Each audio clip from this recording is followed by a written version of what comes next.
आज का जो हम लोगों ने एक विषय रखा है, सोचा एक हल्का फुल्का विषय रख लें। प्रेम। किसको किसको लगता है कि प्रेम एक हल्का फुल्का शब्द है? किसको लगता है कि हल्का है? मतलब it's so close to your heart. हर कोई जानता है, कोई अजनबी चीज़ है नहीं, कोई इसमें अकल की बात है नहीं समझने की। प्रेम का एहसास, और कोई ऐसा ज़िंदगी में या जीवन में या दुनिया में व्यक्ति है नहीं जिसने प्रेम का भी अनुभव न किया हो, किसी न किसी रूप में। वो आपका लवर हो, प्रियतम हो, पति हो, बेटा हो, फ्रेंड हो, कोई भी हो, लेकिन एक प्रेम का एहसास के बिना जीवन होता ही नहीं। तो पहले तो ये हाथ उठाओ कि किसने किसने प्रेम को महसूस किया।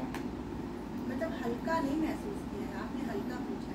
हल्का फुल्का प्रेम का जो कॉन्सेप्ट है ना, मैंने हर वक्त तो गहराई से नहीं। प्रेम में तो हम डांट भी देते हैं, हम तो झगड़ा भी कर लेते हैं, हम तो कुछ कह भी देते हैं। वैसा प्रेम, व्यवहारिक प्रेम किसने महसूस किया?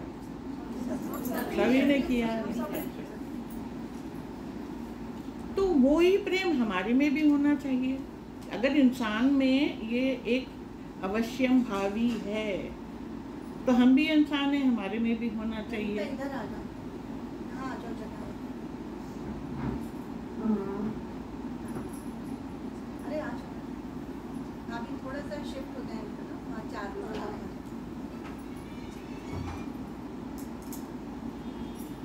देर से आने वाले को पीछे बैठो। हाँ, एग्जैक्टली। अब कोई आएगा, आ जाएगा अपने आप।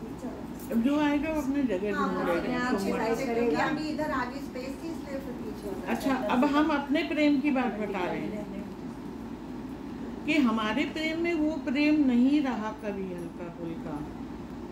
हम उसके लिए 2 लाइन बोलना चाह रहे हैं। किसी को नफरत है मुझसे और कोई प्यार कर बैठा है, किसी को यकीन नहीं मुझ पे और कोई एतबार कर बैठा है। कितनी अजीब है ना ये दुनिया। कोई मिलना भी नहीं चाहता और कोई इंतज़ार कर बैठा है। तो हम क्या माने कि जो इंतज़ार कर रहा है, जो एतबार कर रहा है, केवल वह प्रेम कर रहा है, या जो नफ़रत कर रहा है, जो मिलना भी नहीं चाहता, उसका जो एक संपर्क होता है वो क्या प्रेम से अलग है? नहीं दीदी, वो भी प्रेम है। वो भी प्रेम है। ये अनीता को पता है, वो भी प्रेम है, और वो एक अलग तरीके का प्रेम। प्रेम के बिना दुनिया चल ही नहीं सकती। हमारी आत्मा का गुण है प्रेम। अगर कोई कहे कि आत्मा में सबसे बड़ा गुण क्या है, वो है प्रेम।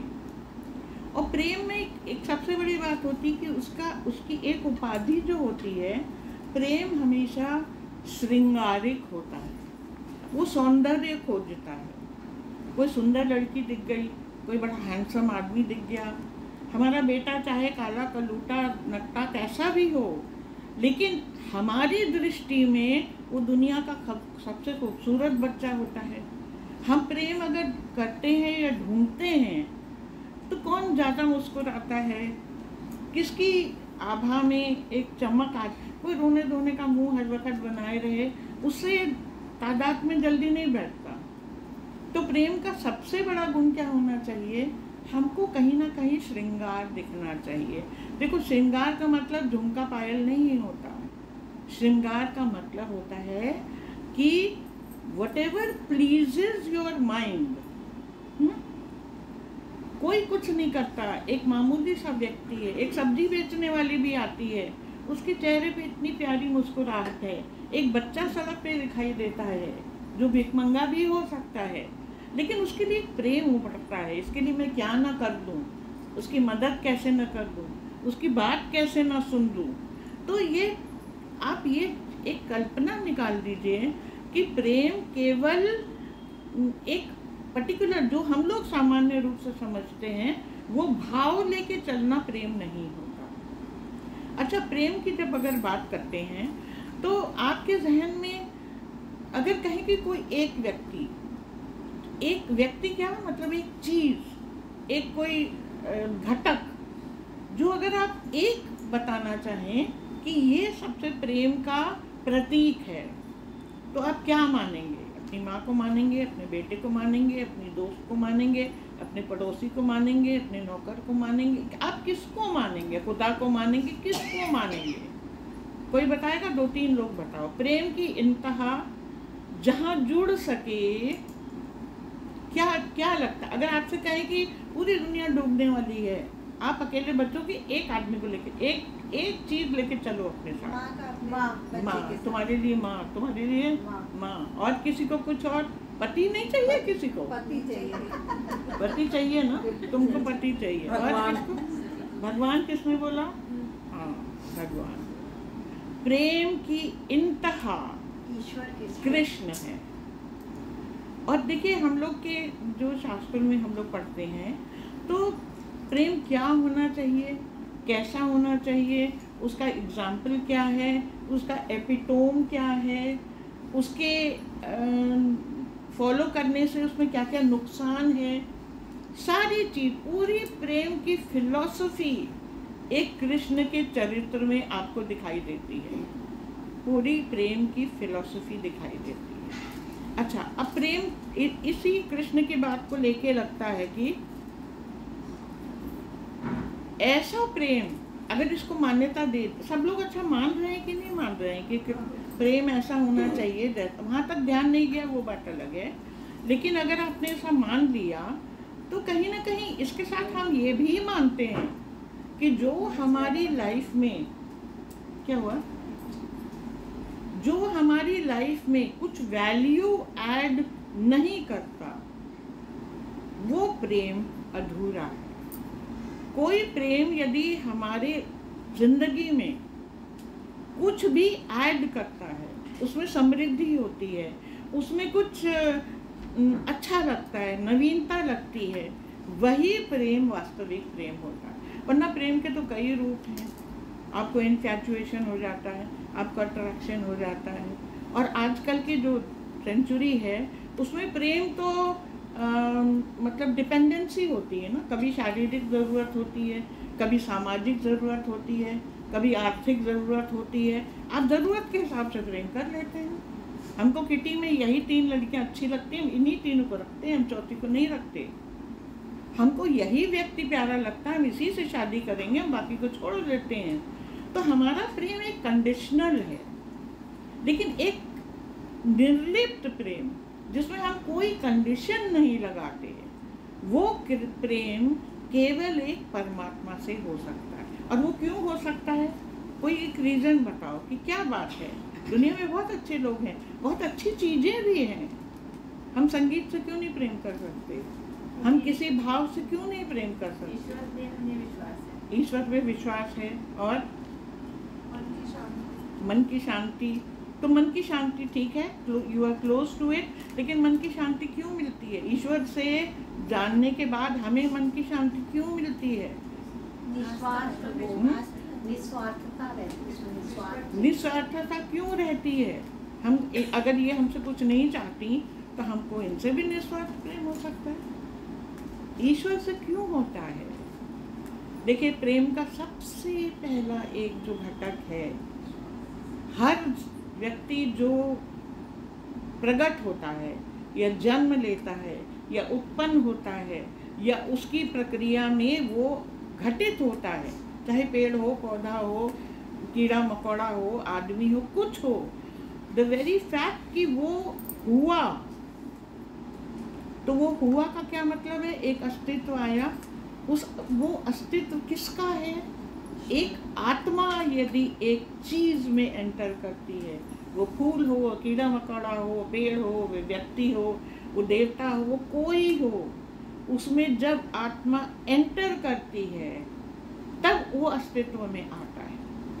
और जब पैदा होता है कोई भी, यहाँ तक कि जब गर्भ में भी होता है, या जब पेड़ का बीज भी होता है, उसमें एक, उसको कहते हैं कॉस्मिक इंटेलिजेंस, जो एक ब्रह्मांडीय आकाशीय जो एक विद्वता होती है, वो हर क्रिएटिव चीज़ के जड़ में वो ऑलरेडी रहती है।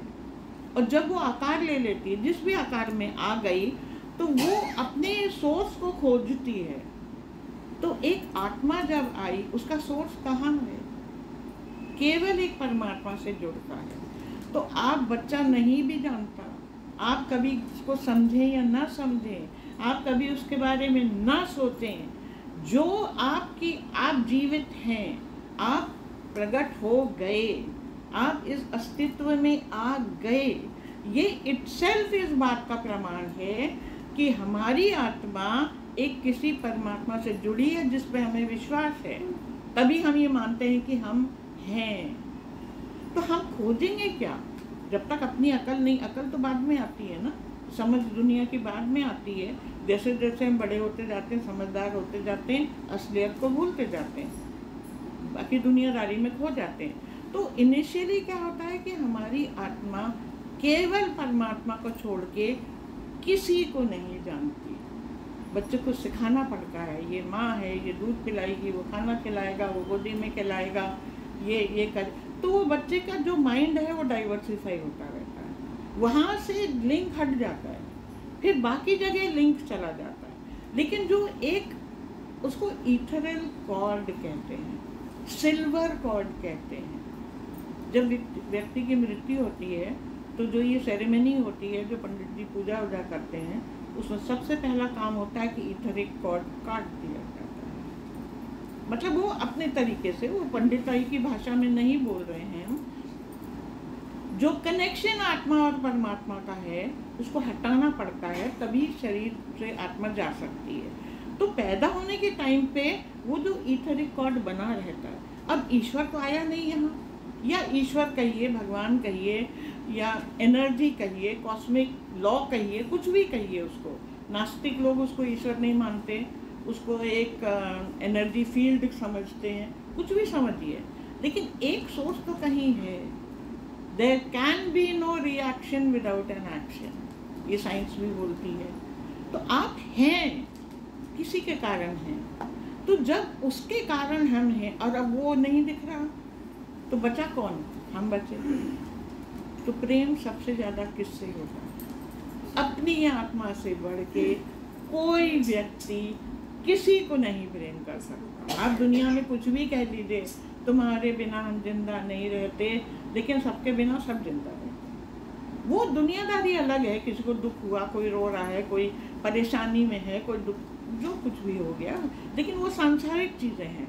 जो प्रेम का एक जो कॉन्सेप्ट है, अपने आप से अधिक कोई भी आत्मा किसी दूसरे से प्रेम नहीं कर सकती।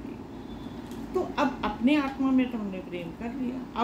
अब हुआ क्या कि हम इस दुनिया में आए, दुनिया में आते तो कनेक्शन बनता है ना, कि हमारा तुम्हारा, अब अकेले तो कोई रहेगा नहीं। तो कनेक्शन बनाने के लिए हम क्या करते हैं कि अपने जैसे ही लोग ढूंढते हैं, जो हमारे विचार के लोग होते हैं, जो मतलब समझ में हमको आते हैं। इसमें भी देखो, हमारा अपना प्रेम, हमारा स्वार्थ है। हमने पैदा किया, ये बच्चा मुझे पसंद है, उसका बच्चा मुझसे ज़्यादा गोरा भी हो मेरे बच्चे से, लेकिन मेरे से अच्छा कोई नहीं है। और उसने हमको रसमलाई रोज़ खिलाती है, वो ज़्यादा अच्छी दोस्त बन जाएगी। ये तो चाय को भी नहीं पूछती, तो ये नहीं बनेगी। कोई ना कोई एक आवश्यकता आपकी होती है, शारीरिक, मानसिक, सामाजिक, आर्थिक, किसी भी तरह की, जो आपसे तादाद में मिलता है। और दोस्ती में ज़्यादातर क्या होता है? मन मिले। मन का मतलब हमारी बात मानो। हमने कहा सिनेमा चलो तो तुम चलो, तुमने कहा कि नहीं आता, हम नहीं जाते, मूड नहीं, जाओ, तुमसे नहीं बोलते, हो गई दोस्ती खत्म, है ना। मन मिलना ही दोस्ती होती है। और मन का क्या मतलब है?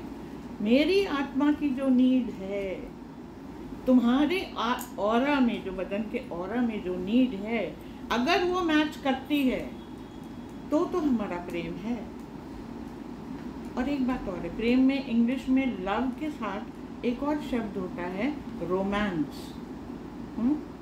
और लव और रोमांस में बहुत अंतर है। रोमांस एक बिल्कुल सतही चीज़ है और रोमांस के ऊपर हमारे जितने साहित्य होता है, जो लेखक बड़े बड़े होते हैं, कोई रोमांस पे नहीं लिखता, सब लव पे लिखते हैं। रोमांस शॉर्ट लिव्ड होता है, 6 महीने मैक्सिमम 2 साल। हर प्रेम करने वाला व्यक्ति जानता है कि लव चलेगा, रोमांस शॉर्ट लिव्ड होगा। और जो एक नई चीज आपने अपनाई, रोमांस करा, प्यार किया, कई रूपों में, अभी हम लोग प्यार के रूप देखेंगे, किसी भी रूप में प्यार। जिस दिन आपने एक नई चीज खरीदी, वो एक्सपायरी डेट के साथ आती है। कोई दुनिया में चीज उपलब्ध नहीं होती बिना एक्सपायरी डेट। आप शादी भी करते हैं तो आपको पता है ये कितने दिन का साथ है, ये टाइम ना भी मालूम हो, ये जितने दिन है उतने दिन है, जब नहीं है तो नहीं है, या हम नहीं होंगे तो भी ये कनेक्शन टूट जाएगा। हर चीज़, आप चाहे खाना खाएं, चाहे फूल तोड़ें, चाहे कुछ भी करें, हर चीज़ जो आपकी आत्मा के साथ जुड़ेगी उसकी एक्सपायरी डेट होती है। और रोमांस की एक्सपायरी डेट बड़ी कम होती है। तो ये बड़ा ज़रा ये लवी डवी वाला लव होता है ना, चिपट गए लिपट गए और गाना गाया और ये सब, ये बहुत दिन नहीं चलता। चलता क्या है, वो लव चलता है अच्छा, इसकी एक और गुण होता है रोमांस का। अगर हमने किसी से प्रेम किया तो हम अपना एडवांटेज देखते हैं। जो लव होता है, जो प्रेम होता है, वो एडवांटेज नहीं देखता। अगर हमने मान लो हमने तय किया कि आज हम इससे शादी करेंगे, इसकी तनख्वाह कितनी है, इसके घर में भाई बहन कितने हैं, प्रॉपर्टी बाप कितनी छोड़ जाएगा इनके लिए, और कुछ नहीं तो मुझे पार्टी में ले जाएगा, घुमाएगा कि नहीं, कहीं ना कहीं आपका स्वार्थ, और इसमें कोई बुराई नहीं है, ये समाज का नियम है। लेकिन हम लोग क्योंकि प्रेम की बात कर रहे हैं तो हम इसको प्रेम ना समझ बैठे। प्रेम में क्या है, नो कंडीशन, नो कंडीशन। और बार बार जब हम लोग प्रेम की बात करते हैं तो कृष्ण के प्रेम की बात करते हैं। हम आपको इसलिए आज ये चीज़ डिस्कस करना चाह रहे थे कि अक्सर लोगों को सुनते हैं कि वो लोग ना जब प्रेम को डिस्कस करते हैं